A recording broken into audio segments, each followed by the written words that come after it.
આયુષ મંત્રાલય અને WHO દ્વારા આયોજિત વૈશ્વિક ટ્રેડિશનલ મેડિસિન સમિટ 17 થી 19 ડિસેમ્બર દરમિયાન દિલ્હીના ભારત મંડપમ ખાતે યોજાશે।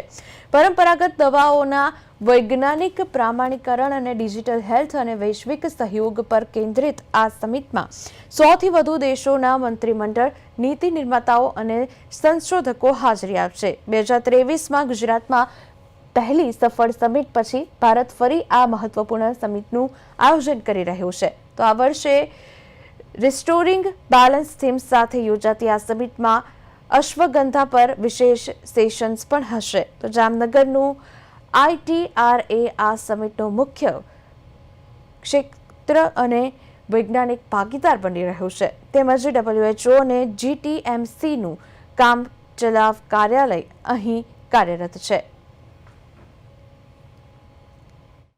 माननीय वडाप्रधान श्री नरेन्द्रभाई मोदीजीना सपनाथी विजनथी अने मिनिस्ट्री ऑफ आयुष अने अपना मिनिस्टर प्रतापराव जाधव एना सहकार्यथी अने सेक्रेटरीना सहकार्यथी एक global summit in traditional medicine J second summit A WHO अने मिनिस्ट्री ऑफ आयुष बंने मळीने भारत मंडपममां 17 થી 19 ડિસેમ્બર के दरमियान करी रह्या छे। एनु टाइटल छे restoring the balance between science and practice of health and wellbeing. आमा पूरा देशना 112 कंट्रीज मांथी 5000 लोग ऑनलाइन जोड़ावशे